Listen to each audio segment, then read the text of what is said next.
Sali Berisha tha që Edi Rama erdhi për të varosur punën një vjeçare të këtij komisionit, se çdo të ndodh edhe pas kërkesës së demokratëve që kërkuan me shtyrjen për 3 muaj dhe që socialistët e rrëzuan, me Agrona Xhimalin, ekspert i lartë në Komisionin e Posaçëm Parlamentar të Reformës Administrative Territoriale. Do përpiqemi me ju, zotja Xhimali, të marrim disa përgjigje se çfarë ndodhi. Faleminderit. Përgjigjet e vërteta aq sa diu nga pikpamjet teknike dhe profesionale. Sepse palët politike japin interpretimet e tyre.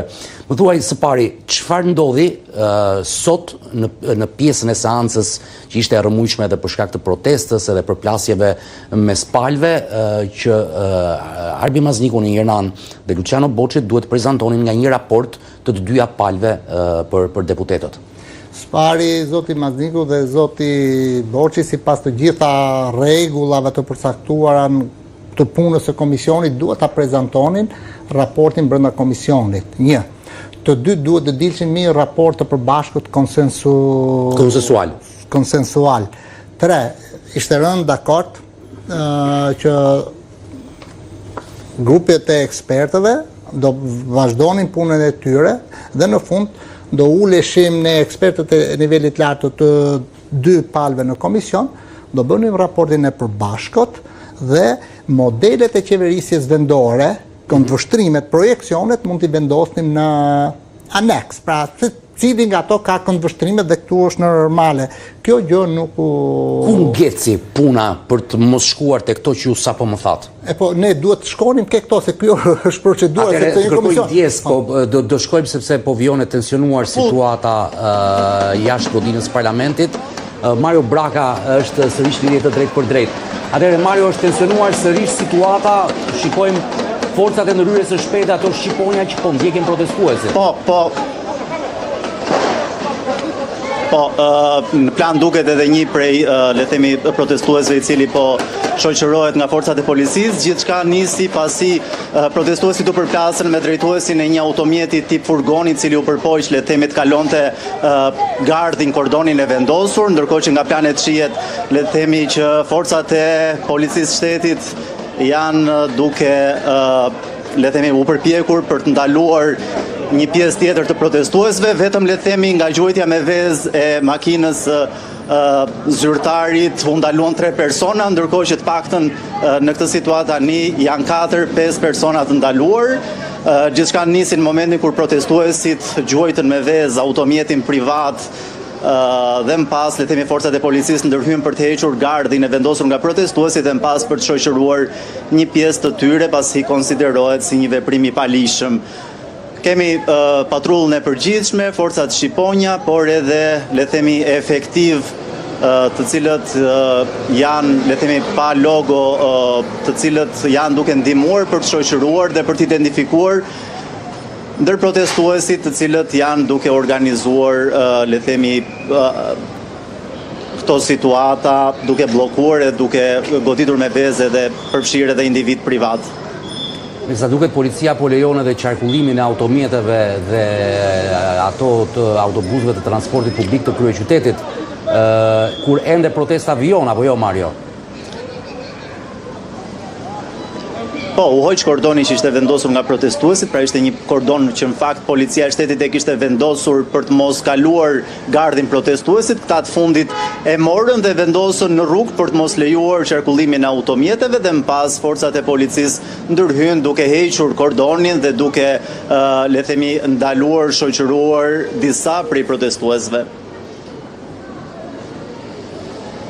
Tashmë kalimi në pjesën e qendrës Toptani që shkon drejt sheshit Skënderbej është i lirë për gjitha automjetet, ndërkohë që nga planet duket edhe qytetarë tjerë protestues, cilët janë duke u ballafaquar me forcat e policisë, duke konsideruar veprimet e tyre si jo proporcionale dhe duke kërkuar nga ana tjetër një pjesë e protestuesve kanë shkuar në disa prej komisariatëve për të ndihmuar të shoqëruarit nga policia.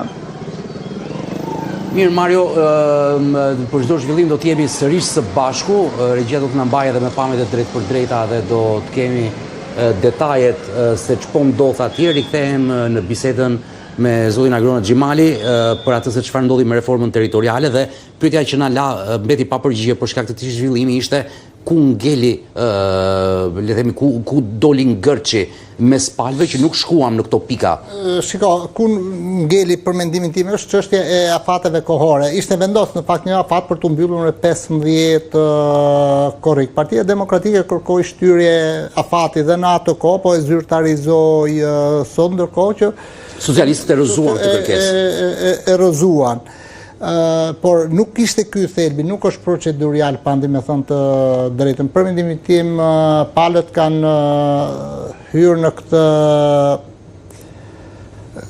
garë, në këtë reformë me garën e numrave, të shifrave, edhe me një koncept të qartë. Me një projekcion të qartë të dyja palët. Me një projekcion të qartë, dhe kjo nuk është një qasje shumë e mirë. Në fakt se pengon rrugën për të negociuar dhe do kisha dëshirë të uleshin për të negociuar, o ta hapnin çështjen e negociatave deri në fillim dhe të thonin që kush është vije e kuqe deri në çmas mund ta shkelin të vijën e kuqe të dy palët.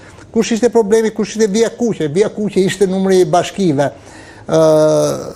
Partia Socialiste ka deklaruar gjithmonë që është për një numër më të vogël bashkish nga 61 që kemi sot. Ndërkohë Partia Demokratike edhe në 22-shin kur hap çështja e reformës territoriale dhe aktualisht është për një numër shumë më të madh, që varion diku nga 80 deri në 100. Deri 110 tha zoti Berisha sot, 90 deri 110 dhe socialistët duan të zvoglojnë 90 ose 15 bashki nga 61 që ne kemi aktualisht. Ti kemi shifrat edhe për publikun. Ky është modeli që mua nuk më pëlqen, sepse ke hyrë për të reformuar një sistem, një pjesë të arkitekturës së shtetit shqiptar, një shumë të rëndësishme institucionet e qeverisjes vendore, pa diskutim. Ti futesh me atë botën tënde të fiksuar që duo kaq apo aq.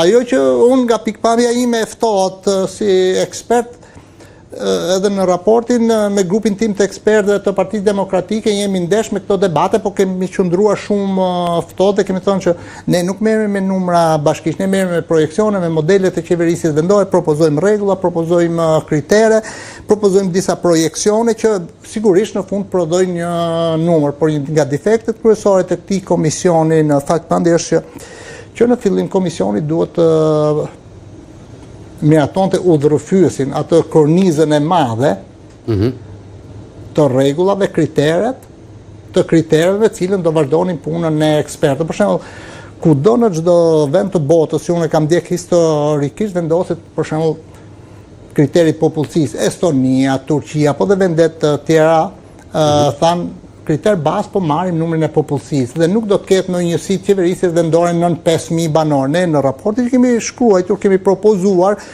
variante të ndryshme 5 deri në 7.000 për zonat fushore, 3.000, 2.000 deri 3.000 në zonat malore, që çfarë do thotë kjo që unë i jap mundësi ligjvënësi se vërtet ne bëjmë punë teknike, po vullneti i përket politik bërës, dhe ato duhet gjykonin që po, na bëni një skenar me 7.000, me 5.000, edhe bashkë duhet uleshin dhe toni, po, ky me skenari me bashki mbi 5.000 banor, na qote 100 bashki, me 3.000 banor, na qote 110, ose nëse do vendosim, nuk do ketë bashki në 20.000 banor, na qote ky skenari tjetër me 51-29 bashki. Kjo nuk u bë, ishte problem.